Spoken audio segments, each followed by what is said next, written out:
Last time on Apex Predator Billiards, using a reference system to play one rail and visualizing the cue ball's path.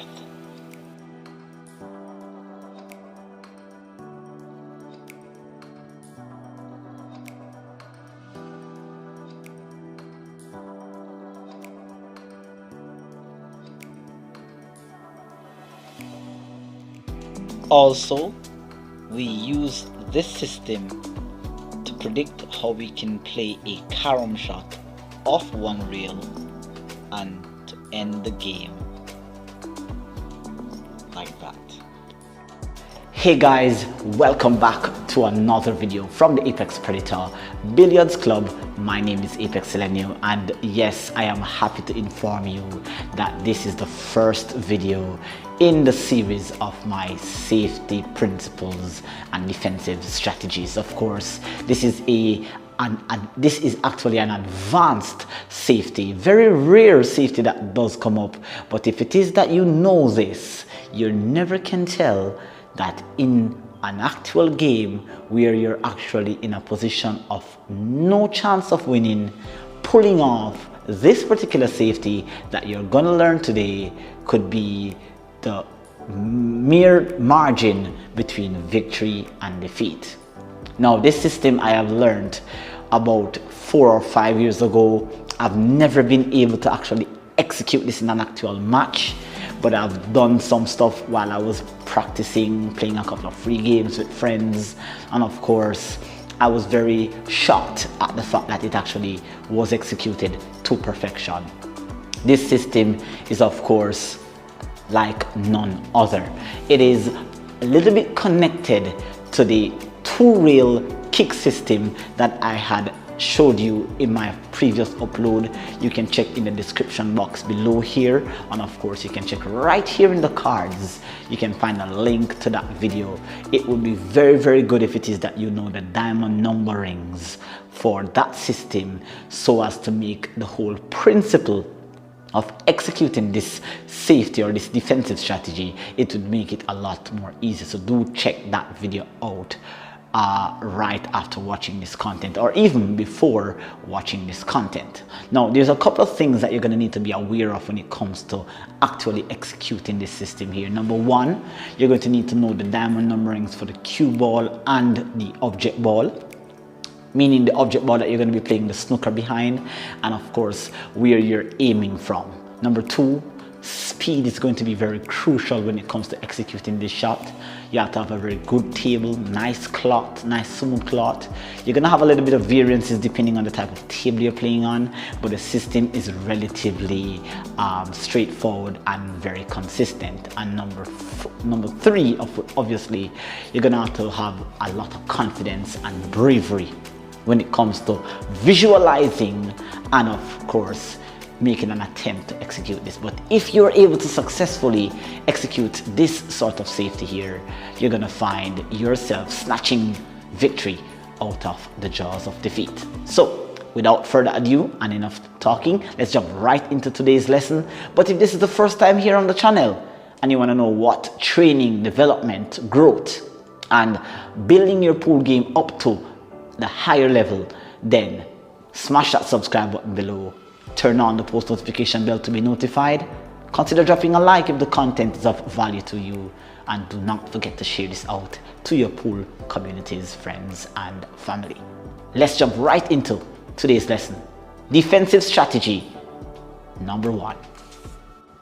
Alright guys, so the situation that we have here is actually where we have an object ball that possibly could be lying maybe somewhere on the side rail. It doesn't matter where actually. I'm going to be showing you a couple of variances. I'm going to be showing you how you can actually use this referencing. I wouldn't even go to the extent of calling it a system. I'm going to be calling it a reference, so as to figure out the trajectory of your cue ball. So the object ball and the cue ball has to be lying somewhere on the side rail here, in close proximity. And you can even extend it. You can actually use this system to play a two rail off the end rail. I'm also going to be trying to show you a practical example both in 9 ball and 10 ball and see how it is that the system may be of use to you. So here's the concept. The concept of the system is you have an object ball, all right? You have an object ball that is perhaps in a really tricky position. You're not able to pocket it. You're not feeling so comfortable in the bank, but you think that maybe if you can execute this safety, you have more of a chance of winning. So the situation is here that we have an 8 ball or just a regular ball here, one of your object ball, that is lying somewhere on this half of the table. All right, and you have the cue ball that is in close proximity to the object ball or the target object ball. So the idea and the concept is that I want to be able to feather the cue ball off the target ball, which is the object ball here, and take 2 rails and land behind the 8. This is a difficult shot to execute, difficult shot to visualize, but if you're able to put a couple of practice sessions in and just kind of get a feel for the trajectory, you're going to find yourself executing the shot easier than it actually seems to be. So how do we go about doing this? Number one, let's get familiar with the diamond numberings for the cue ball and the object ball. Do remember, you can check in the link right here in the cards.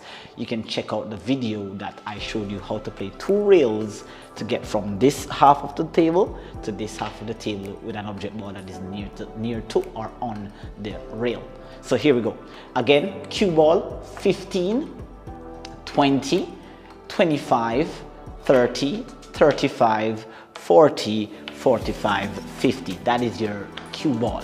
Your object ball is of course being counted by 10, so that's 10, 20, 30, 40, 50, 60, 70, 80. All right, good. So once we have that concept now, let's say that we have our cue ball or our object ball near to the 4.5 diamond. We could have ball in hand. It could be a case where it's just in near to that vicinity there, and we have a situation like this. So what we can do here, all right, now we have to figure out the trajectory. We need to get in behind the 8. So if we can land here or even dead behind here, we're gonna find our opponent snookered. How do we do this? Let's say we pick diamond 20 and we needed to get in behind here, have the cue ball land right at 20. And we are somewhere close to 45. If we subtract 20 from 45, then the result of that is 25. So if you can have the cue ball heading into the trajectory of 25, if you can have that cue ball heading into that trajectory of the feather with top right spin, that is going to be 2 tips up, 1 tip to the left or right, that is about 1 o'clock or 11 o'clock on the cue ball, then you're going to find that cue ball heading behind that 8. Let's see how that looks here. So I'm going to pretend like I have ball in hand. I'm in a position like this. I'm going to have that cue ball now feather off the 1 heading into the trajectory of 25, and I'll find myself heading right in behind the 8. Here we go.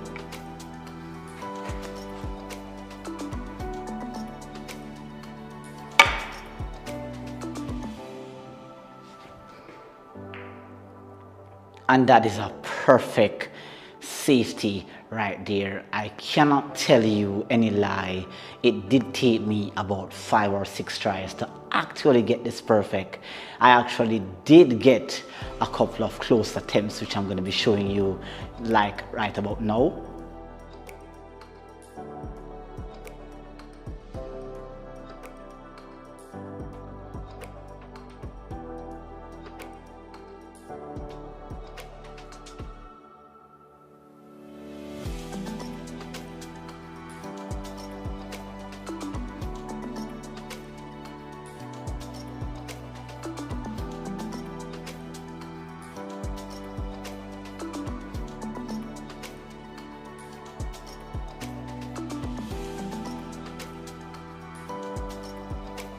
And of course, there you can see that with those couple of attempts there, I got a little bit close, but I wasn't able to get the snooker because I was actually tampering again, or I was feeling out the speed of the table. So like I said, it's maybe like a 3 in 10 chances of actually executing the shot. But when you do, you can leave your opponent with a tough position like this. Let's have a look at example number 2. All right, guys, so here now I'm actually, let's say I'm going to be at about the 40th diamond here. All right, and again I am going to be actually on the 2 ball. This time I've brought my cue ball now, my blocker ball, about to the 3rd diamond. And so here again, as you can see, we hit the 1 ball in the first example, bringing the 1 ball out too far, because had I not gotten that really good snooker there, I could have leaked the 1 ball. So next time when you're trying to do it, try to feather as much, have the object ball here move less, and have that cue ball go around the angle. We're trying to get to 30. All right, if you can come into this direction here and squeeze onto the 8, full ball snooker, leaving that 2 ball near around here, that should be good. So here all I need now is to subtract 30 from 40, and that tells me that the trajectory for getting the cue ball to come 1-2 reels is around this diamond here. All right, and again, it could be a ball in hand situation, and it could just be simply a situation where you are just near the vicinity of the object ball. So here we go, sending the 2 ball here, sending that cue ball 1-2 reels behind the 8. Here we go.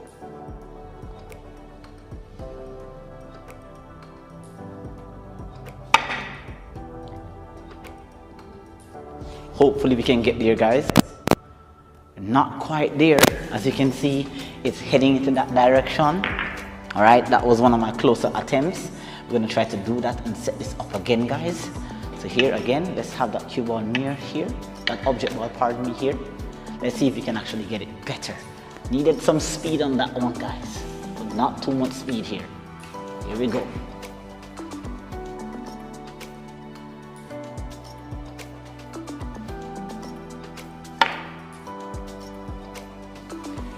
Can we get there, guys? Are we gonna leak it? I think I am satisfied with that. That's perfect. We're asking a bit too much if it is that we actually wanted to glue this cue ball behind the 8. But as long as it's not leaked, then we can safely say that that was a very good shot. Let's have a look at another example, but this time we're gonna take it from the end reel.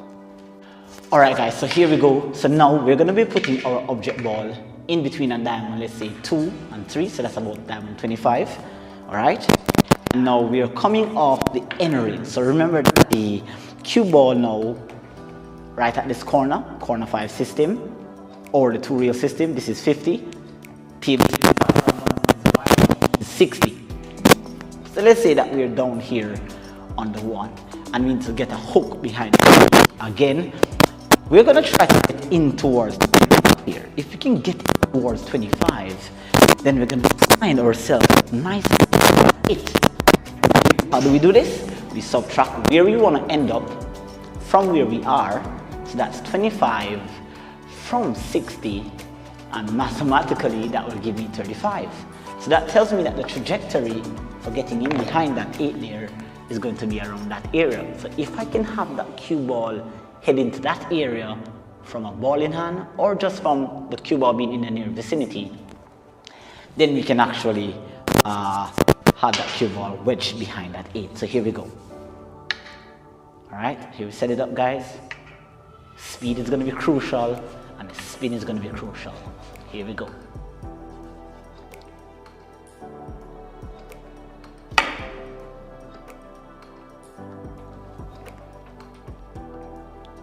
And that was perfect. Again, asking for a lot when you're asking to get snookered behind the 8, but you get a blocker from a tough situation, and that's the best that you can ask for in such a situation. This video is such a tough video to make, guys, because I have so many failed attempts. But I have to tell you that I'm gonna have to bring this video to the end. I do not want it to get a bit too lengthy, but I hope you get the principle and the concept. I'm going to show you a few basic examples in the shorts on my channel, or perhaps at the end of the video, so you can actually see some more game examples of how this system is done. Alright guys, thank you so much for watching. Hope you enjoyed the content. It's a tough system. It's a tough reference system to execute. Hard to visualize, hard to execute. But what happens if you have something in your bag that your opponent doesn't know and you pull it off on him or her and pull off a shot like this?